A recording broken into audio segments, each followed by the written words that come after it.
ഒന്നൊന്നിനെ ആഹരിക്കുന്ന നിലവാരത്തിൽ ലോകം നിർമ്മിച്ചത് വിവരമുള്ള ഒരാളല്ല. ഇയാളിപ്പം ഇയാളുടെ കുഞ്ഞിനെ തിന്നുന്ന നിലവാരത്തിൽ ഒരു ജീവി വന്ന് തൻ്റെ കുഞ്ഞിനെ തിന്നുന്ന സാർ ഈ പറയുന്ന ഒറ്റ ടോപ്പിക്കിലാണ് നിൽക്കുന്നത്. അതായത് ആ ഒരു വ്യക്തിയെ അല്ലെങ്കിൽ എന്താ പറയേണ്ട ഒരു കടുവേനെ കുറുക്കനെ തിന്നുന്നു അല്ലെങ്കിൽ അങ്ങോട്ടും ഇങ്ങോട്ടും തിന്നുന്നു എന്നുള്ള രീതിയിലാണ് മനുഷ്യൻ നെല്ല്. ലോകത്ത് മുഴുവൻ സാധനത്തിനെ പരസ്പരം കഴിക്കണ്ടേ മനുഷ്യന് ജീവിക്കാൻ. എന്തിനാണ് അങ്ങനെ ഉണ്ടാക്കുന്നത്? ദൈവം വിവരം കെട്ടവനാണെന്ന്. കിട്ടിയാൽ അടിക്കും. ഏത് നായിൻ്റെ മോനെ ദൈവം ആയാലും ഞാൻ അടിക്കും അവനെ. അതിൻ്റെ റീസൺ ഇതാ, ലോകത്തിലെ ഒരു സാധനത്തിനെ മറ്റൊന്നിനെ തിന്നുന്ന നിലവാരത്തിൽ ഉണ്ടാക്കുന്ന ഒരു ദൈവം വിവരം കെട്ട ദൈവമാണ്, നീതിയില്ലാത്ത ദൈവമാണ്, കള്ളനും ചതിയനുമാണ്.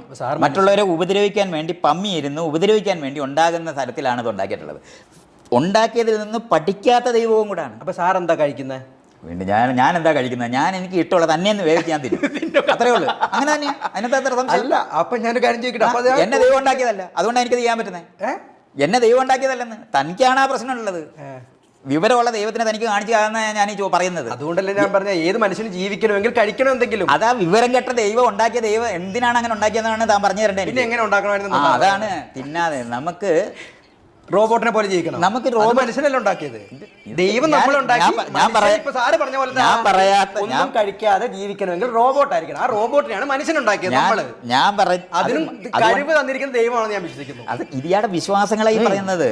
റോബോട്ടിന് തിന്നാതെ ജീവിക്കുന്നതിന് കഴിയുന്നുണ്ടെങ്കിൽ നമുക്കുള്ള നീതി പോലും മറ്റതിനില്ല, ഈ പറയുന്ന ദൈവത്തിനില്ല. നമുക്ക് വിവരം ഉണ്ടായപ്പോഴാണ് നമ്മളിതൊക്കെ കാണുന്നത്. മറ്റുള്ളവരെ തിന്നരുത്, കൊല്ലരുത് എന്ന് പറയുന്ന ഉപദേശമൊക്കെ പറയേണ്ടി വന്നത് എന്തുകൊണ്ടാണ്? കൊല്ലുന്ന ലോകമായതുകൊണ്ടാണ്. അത് മനുഷ്യരാരംഭിച്ചതല്ല ഈ കൊല. അതുകൊണ്ടാണ് ഞാൻ പറഞ്ഞത്, പുല്ല് വളരുന്നത് പൂവുണ്ടായി അതിന് വേറെ ചെടിയാകാനാണ്. അത് ആടിന് തിന്നാനല്ല. ആടിന് തിന്നാൻ ഉദ്ദേശിച്ചിട്ടില്ല. അതുകൊണ്ടാണ് അതിന് മുള്ളുണ്ടാക്കാനും വിഷമുണ്ടാക്കാനും ഒക്കെ അതിന് ശ്രമിക്കേണ്ടി വന്നത്. കാരണം അതിനെ തിന്നാതിരിക്കാനാണ്, അതിൻ്റെ മേളിൽ കയറാതിരിക്കാൻ വേണ്ടിയാണ് ഈ പണി മുഴുവൻ അത് ചെയ്തത്. ഈ സാധനം മുഴുവൻ കാരണം അതിന് ഓടിപ്പോകാൻ പറ്റാത്ത കാര്യത്തിൽ ഉണ്ടായിപ്പോയത്. നമ്മൾക്ക് ലോകം എങ്ങനെയാണ് പരിണമിച്ചതെന്ന് അറിയുന്നതുകൊണ്ട് നമുക്ക് ഈ കൺഫ്യൂഷനൊന്നുമില്ല. പക്ഷെ താൻ പറയുന്ന ദൈവം ഉണ്ടെങ്കിൽ ആടി കൊടുക്കേണ്ടി വരും.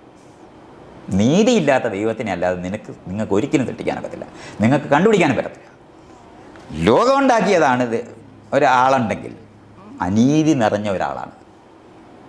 ലോകത്തിനകത്തെ സകല കുറ്റത്തിനും ആൾ ഉത്തരം പറയാൻ ബാധ്യത വരും. അതുകൊണ്ടാണ് അങ്ങനല്ല ഈ ലോകം എന്ന് അറിയുന്നത് കൊണ്ടാണ് നമുക്ക് ആ പ്രശ്നമില്ല. എനിക്ക് ഈ പ്രശ്നമില്ല, തൻ്റെ പ്രശ്നമാണ് അത്.